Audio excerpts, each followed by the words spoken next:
परीक्षा से संबंधित विषय वस्तुओं पर हम बात करेंगे।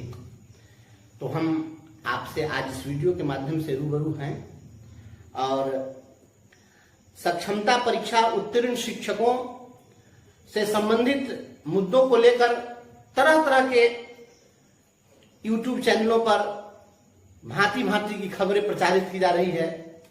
कोई शिक्षकों का वेतन 15,000 बढ़ा दे रहा है, कोई 20,000 बढ़ा दे रहा है, कोई कुछ कर दे रहा है। तो बहुत सारे हमारे साथी हैं जो फोन करते हैं, सर क्या होगा नहीं होगा। जो परीक्षा दिए हैं वो भी फोन करते हैं कि क्या होगा, जो नहीं दिए हैं वो भी फोन करते हैं कि क्या होगा। तो आज मुझे आवश्यकता महसूस हुई कि नहीं, इस चीज को स्पष्ट करना चाहिए। तो साथियों, मैं आपको बताना चाहता हूं, आप देखिए, हमने 24 तारीख को ही सक्षमता परीक्षा उत्तीर्ण साथियों के लिए हमने यह पत्र जो है सौंपा है, राज्य सरकार को यह दिया है। यह पत्र आप देखिए और आप इस पत्र में देख सकते हैं हमने राज्य सरकार से जो जो चीजें डिमांड की है और जो कुछ भी हमने कहा है। मुख्य रूप से सक्षमता परीक्षा उत्तीर्ण साथियों की जो मांग है और जो समस्याएं हैं, उन समस्याओं को हमने राज्य सरकार के समक्ष उठाने का प्रयास किया है और इसमें हमने रखा है। इसको मैं इस पर हम डिस्कस करेंगे। हम आपके अवलोकन हेतु यह पत्र आपको हम दिखा रहे हैं और हम इसको फेसबुक पर सार्वजनिक कर देंगे। दोस्तों, हमारे जो साथी सक्षमता परीक्षा दिए, जो परीक्षा नहीं दिए, उनके बीच एक कॉन्फ्लिक्ट है और कहीं ना कहीं हम लोग आपस में इस चीज को लेकर एक दूसरे से मनमुटाव की स्थिति पैदा कर रहे हैं। तो कहीं ना कहीं इस चीज पर गंभीरता पूर्वक, और जिस प्रकार से शिक्षक का पेशा है और शिक्षक को जिस प्रकार से गंभीर होना चाहिए, उसी गंभीरता के साथ, उतनी ही संजीदगी के साथ इस मुद्दे पर हम लोगों को विचार करना चाहिए। हम आपसे बात करना चाहते हैं उन स्थितियों की, उस समय की हम आपसे चर्चा करना चाहते हैं जो समय हम लोग के साथ आया था कि परीक्षा देना है। तो विद्रोह शुरू हुआ, फिर धीरे धीरे राज्य सरकार ने दबाव बनाया और दबाव बना करके फिर बहुत सारे लोग बहुत तरह की परिस्थितियों के कारण परीक्षा दिए, बहुत सारे लोग नहीं दिए। तो हम उस समय से लेकर के अब तक आपसे बात करना चाहते हैं। पहले इस बात को समझा जाए कि आखिर हम लोग ने परीक्षा का विरोध क्यों किया। क्या वास्तव में हम लोग ने परीक्षा का विरोध किया था? तो हम आज फिर अपने बात को दोहराना चाहते हैं कि हम लोगों ने परीक्षा का विरोध नहीं किया था। सक्षमता परीक्षा हो, किसी तरह की परीक्षा हो, उस परीक्षा का विरोध नहीं था। हम यह कह रहे थे कि डिपार्टमेंटल एग्जाम ले लिया जाए, हम लोगों को कोई आपत्ति नहीं है। तो परीक्षा का विरोध नहीं था, बल्कि विरोध इस बात का था कि इस परीक्षा के बहाने जो मिस्टर मोगेम्बो की जो साजिश थी कि इस परीक्षा के बहाने हम शिक्षकों को ये जिला बदर करना चाहते थे।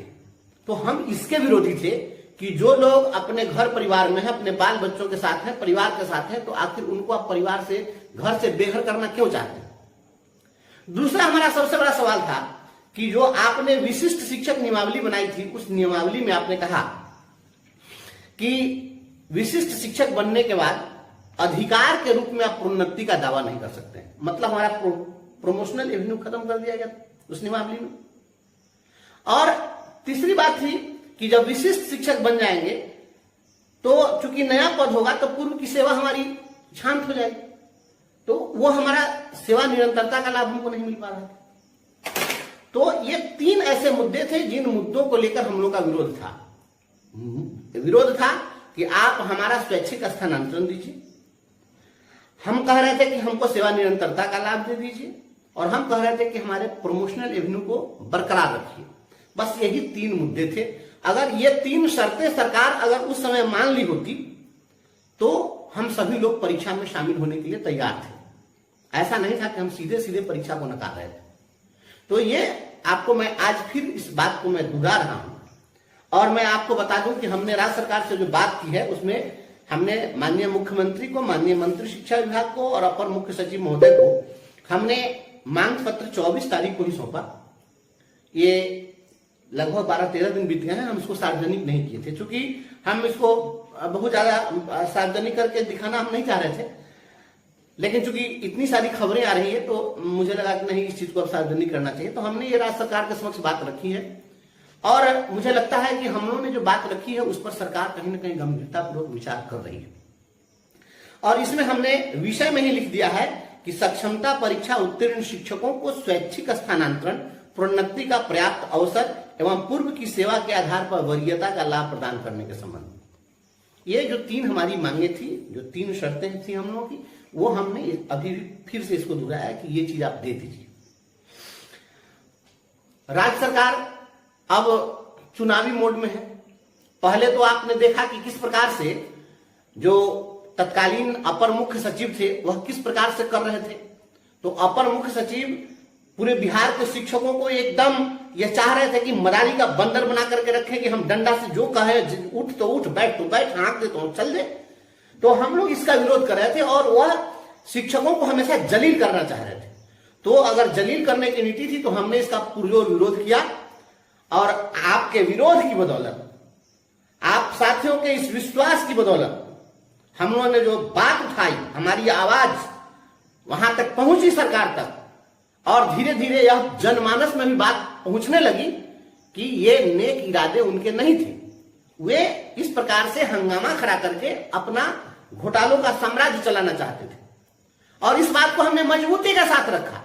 अपनी नौकरी को हमने दांव पर लगा दी, और हम FIR झेल रहे हैं तमाम परिस्थितियों में, लेकिन हम शिक्षकों के सम्मान से पीछे नहीं हटे। तो परिस्थिति यह बनी कि ये 1 साल भी इस विभाग में नहीं टिक पाए। मिस्टर मोगेम्बो को 10 महीनों में इस विभाग से चलता कर दिया गया। यह आपके विरोध के कारण था। अगर विरोध न होता तो वो रहते और उनकी मनमानी चलती। और आज यदि उनकी मनमानी चलती तो आज जो खबरें जो देख रहे हैं सकारात्मक खबरें, वो सकारात्मक खबरें नहीं आती। और प्रतिदिन यही आता कि भागलपुर के शिक्षक को नरकटियागंज के शिक्षक को Banka. Can't believe my hair went from frizzy to frizz-free in just one wash. Look at that. This is the Beblend Intense Moisturizer and it's on. Banka भेजा जाएगा। अखबार में यही सब खबर चलती रहती। शिक्षकों में हर काम, कितने शिक्षक घायल हो गए, कितने एक्सीडेंट हो गए, कितने टेंशन में मर गए, यही सब खबरें आती। लेकिन ये पुरजोर विरोध का ही नतीजा है कि 1 साल भी वो नहीं रहे और इस विभाग से उनको हटना पड़ा। राज्य सरकार, ठीक है, शुरू में राज्य सरकार पक्ष में रही, लेकिन धीरे धीरे सरकार को भी समझ में बात आई, उनको हटाया गया। तो अब जब वो हट गए हैं तो फिर जो दूसरे आए हैं SCS महोदय, तो इनके काम करने की शैली कुछ अलग है। सख्ती में कोई कमी नहीं है। ऐसा नहीं कि ये आए हैं तो बहुत नरम है, सख्ती उनसे ज्यादा ये करने वाले हैं। इसलिए कोई आदमी इस भ्रम में मत रहिए कि सख्ती नहीं होगी। सख्ती इन्होंने जो करनी शुरू कर दी है वो आप देख सकते हैं। हाँ, ये बात जरूर है कि वह जिस तरीके से फुहरपन कर रहे थे और जिस तरीके से शिक्षकों को बेइज्जत कर रहे थे, तो वो इस प्रकार से अपमानित या सार्वजनिक रूप से नहीं करेंगे। लेकिन सख्ती होगी। सख्ती अगर होगी और अगर सुविधा दी जाए तो इस सख्ती का कोई विरोध भी नहीं करेगा। विरोध क्यों करेगा? अगर कोई सुविधा दे और अगर वह कहे कि आप ड्यूटी एकदम सख्ती से कीजिए तो कोई दिक्कत नहीं है, इसके लिए हम भी विरोध नहीं करेंगे। लेकिन हमारी जो मांग है कि आप किसी भी शिक्षक को, जब पूर्व से जितने शिक्षक रहे हैं उनके लिए स्वैच्छिक स्थानांतरण की व्यवस्था रही है, तो अब स्वैच्छिक स्थानांतरण की व्यवस्था क्यों नहीं होगी? और जो लोकसभा का चुनाव था, चुनाव के समय में हम लोग जो कुछ बात रख रहे थे, तो हमारे बहुत सारे साथी लोग उसको पार्टी के नजरिए से देख रहे थे, कुछ लोग दल की भावना से, कुछ धर्म संप्रदाय की भावना से देख रहे थे। तो आप धर्म सापेक्ष देखिए, आप पार्टी सापेक्ष देखिए, आप दल सापेक्ष देखिए, अपनी जाति सापेक्ष देखिए। मैं व्यक्तिगत रूप से शिक्षक सापेक्ष देखता हूं, और शिक्षक सापेक्षता में हमें जो उचित लगा मैंने वह किया। मैं किसी पार्टी और किसी से मैं इस भावना से ग्रसित में हूं नहीं, और किसी के सापेक्ष नहीं रहता। मैं शिक्षक सापेक्ष होता हूं, और शिक्षक सापेक्ष हमने जो बातें रखी, तो जो चुनावी जो नतीजे आए हैं उन नतीजों के बाद सरकारें भी, राजनीतिक पार्टियां भी अपना नफा नुकसान देख रही है। और जो जीत का अंतर था, ठीक है, जो राज्य सरकार में जो पार्टी है, सत्तारूढ़ जो दल है, सत्तारूढ़ दल ज्यादा से ज्यादा सीट ये लोग जीत सके हैं, लेकिन इनके जीत का जो अंतर था पिछले जीत के अंतर से काफी कम आए। और यह जो चुनाव था, चूंकि राष्ट्रीय मुद्दों पर चुनाव था, इसलिए वह राष्ट्रीय मुद्दों ने इस चुनाव को प्रभावित किया। लेकिन अब कहीं ना कहीं राज्य सरकार को यह चीज समझ में आ रही है बात कि अब विधानसभा चुनाव में यहाँ स्थानीय मुद्दे होंगे, राज्य स्तरीय मुद्दे होंगे। तो जब राज्य स्तरीय मुद्दे होंगे तो ऐसी स्थिति में शिक्षकों का प्रभाव पड़ेगा और शिक्षकों की जो ताकत है उसको कोई इग्नोर नहीं कर सकता है। तो चुनावी मोड में है सरकार, और इस चुनावी मोड में जो होने की संभावना है मैं आपको स्पष्ट कर देता हूं कि अब जो कमेटी बनी है, यह कमेटी हम लोगों की मांग के बाद यह कमेटी बनाई गई है। और इसमें हमने विधान परिषद में क्वेश्चन हम लोगों ने डाला है, वो क्वेश्चन भी मैं फेसबुक पर आपको सार्वजनिक कर दूंगा। ये क्वेश्चन हमने आग्रह किया है और कई विधान पार्षदों ने इस मुद्दे को उठाया है, प्रश्न लोगों ने डाल दिया है कि भाई सक्षमता उत्तीर्ण शिक्षकों के स्वैच्छिक पदस्थापन के लिए क्या कार्रवाई की जा रही है। तो जो हमारे निर्वाचित जनप्रतिनिधि हैं, विधान पार्षद विधायक लोग, वो भी दबाव बना रहे हैं, हम लोग भी अपने स्तर से आग्रह कर रहे हैं, दबाव बना रहे हैं, सभी लोगों का प्रयास हो रहा है। और इस प्रयास का नतीजा है कि सरकार ने कमेटी गठित कर दी है, और जब कमेटी गठित कर दी है तो इसके सकारात्मक परिणाम होंगे। सकारात्मक परिणाम क्या होंगे कि निश्चित रूप से जो आपको जिला बदल करने की जो साजिश चल रही थी, मुझे लगता है कि ये सरकार वापस लेगी और लोगों का पदस्थापन कहीं ना कहीं स्वैच्छिक ही होगा। और यह स्वैच्छिक पदस्थापन वह चाहे अपने प्रखंड में हो या प्रखंड के बाहर हो, लेकिन जो पहले 3 जिलों का विकल्प था वो संभव है कि 3 विद्यालय का विकल्प आपसे ले लिया जाए। इस प्रकार से कुछ ऐसा होगा कि आपको जो है नजदीक में पोस्टिंग हो जाएगी, तो ये लाभ आपको मिल जाएगा। अब यह मत कहिएगा, अब इसको लेकर के बहुत सारे लोग जो है लगे वाहवाही पीटने के लिए कि ऐसा जो हो जाता है तो हम लोग सक्षमता परीक्षा दे दिए तो सरकार बहुत मेहरबान हो गई, और जो परीक्षा नहीं दिए थे वो बेवकूफ बन गए। मेरे भाई, देश की आजादी में गुलछर्रा उड़ाने वाले लोग वो होशियार हो गए, आप फांसी पर चढ़ने वाले भगत सिंह जैसे लोग बेवकूफ हो गए। ऐसी भावना नहीं रखनी चाहिए। जो लड़े हैं उन्हीं के कारण आपको सफलता मिली है। आप विचार करिए कि यदि हम हंगामा नहीं करते, अगर हम लोग लड़ाई नहीं लड़ते, तो क्या ये मिस्टर मोगेम्बो विभाग से जाते? और यदि वह नहीं जाते तो क्या ये तमाम चीजें होती? क्या हम लोग विरोध नहीं करते, सारे लोग फॉर्म भर ही देते, तो अभी तक तो सभी लोगों की पोस्टिंग हो गई होती। तो जो लड़े हैं, आप उनके साहस और हिम्मत को पहले सलाम करिए कि उन्होंने लड़ाई लड़ी है, और लड़ाई लड़ी है तो इसका लाभ सभी को मिलेगा। दूसरी बात है प्रमोशनल एवेन्यू।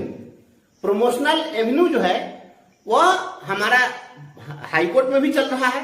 देखे हैं कि आपको एसीएस ने भी जो हाईकोर्ट के केस है उसकी समीक्षा करते हुए उन्होंने कहा है कि भाई इस पर निर्णय करिए। तो प्रमोशनल भी गतिविधियां चल रही है, कुछ ना कुछ प्रमोशन भी होगा। तो अगर यह सरकार हमको पहले प्रोन्नति दे देती है पोस्टिंग के पहले, या नई नियमावली बना करके विशिष्ट शिक्षक में प्रोन्नति के एवेन्यू को सरकार बरकरार रखती है, और पूर्व की जो हमारी सेवा है उसको लेंथ ऑफ सर्विस में उसको काउंट करते हुए उसके आधार पर प्रमोशन दे देती है, तो निश्चित रूप से हमको लगता है कि आपको ये भी एक सकारात्मक चीज होगा। और इस दिशा में सरकार को आगे बढ़ना उसकी मजबूरी भी है, सरकार उस पर प्रयास भी कर रही है। तो आपको सेवा निरंतरता का लाभ, प्रोन्नति का पर्याप्त अवसर और स्वैच्छिक स्थानांतरण, इन 3 चीजों पर कहीं ना कहीं अंदरूनी कुछ बातें चल रही है जो सकारात्मक है, सही दिशा में। अब आपको मैं यह बताना चाहता हूं कि हमारे जो साथी हैं, जो लोग सक्षमता परीक्षा नहीं दिए, वो लोग भी फोन करते हैं कि अब हम लोगों का क्या होगा। देखिए, जब लड़ाई होती है, मैं किसी को झांसे में नहीं रखता हूं, गफलत में नहीं रखता हूं, डार्क में नहीं रखता हूं। जो हकीकत है उस बात को बता देना चाहिए। किसी को थोड़ी देर तकलीफ लग जाए, अच्छा लगे बुरा लगे वो अलग चीज है, लेकिन सही बात बता देना चाहिए। मुझे जो लगता है कि जिन लोगों ने परीक्षा नहीं दी, हम लोग परीक्षा नहीं दिए ऐसे लोगों में शामिल है। तो जो लोग परीक्षा नहीं दिए, तो आपको लग सकता है कि जो लोग दे दिए वो तो आगे निकल जाएंगे, हम परीक्षा नहीं दिए तो हम तो पीछे रह गए। तो अभी जिस तरह की स्थिति बनी हुई है, अगर राज्य सरकार इन चीजों की घोषणा कर देती है, जो जल्द ही होने की संभावना है, अगर इसकी घोषणा हो जाती है और कि स्वैच्छिक पदस्थापन हम दे देंगे, अगर सरकार सर्विस कंटिन्यूटी दे देती है और आपको वरीयता का लाभ देती है, तो निश्चित रूप से उसके बाद हम लोगों की लड़ाई खत्म हो जाएगी। और उसके बाद में अननेसेसरी हम लोग क्यों लड़ेंगे। और तब जो है राज्य सरकार से निश्चित रूप से हम लोग भी मांग करेंगे कि यदि हमारी जो शर्तें थी उसको सरकार मान ली है तो जो दूसरी सक्षमता परीक्षा होने वाली है उसके लिए फॉर्म भरने का फिर एक डेट बढ़ा दीजिए और उसमें जो लोग परीक्षा देना चाहते हैं दे दीजिए। हालांकि अभी भी ये स्थितियां बनी हुई हैं कि जो चाहे कि विशिष्ट शिक्षक बनना चाहते हैं परीक्षा देंगे, जो नहीं देना चाहते हैं वह नियोजित नहीं बने रहेंगे। यह आपका ऑप्शन खुला हुआ रहेगा। लेकिन अगर जो शर्तें हैं उसको सरकार मान लेती है तो उसके बाद में अगर वह परीक्षा के लिए कहती है कि नहीं फिर से हम फॉर्म का डेट बढ़ा दें तो निश्चित रूप से तो झगड़ा ही समाप्त हो जाएगा। ये चीजें। और एक और मैं बात बताता हूं, हम लोगों की जो लड़ाई चल रही है ग्रेचुटी की लड़ाई चल रही है हाई कोर्ट में, ये हर डेट पर ये महाधिवक्ता महोदय जाते हैं और तरह तरह का बहाना बनाते हैं, भागना चाहते हैं, बहस नहीं करना चाहते हैं। क्यों? उनके पास तर्क नहीं है। तो राज्य सरकार को यह भी बात समझ में आ रही है कि यदि इनको नियोजित भी रखते हैं तब भी इनको ग्रेचुटी का लाभ हमको देना ही पड़ेगा, पीएफ में कंट्रीब्यूशन देना ही पड़ रहा है।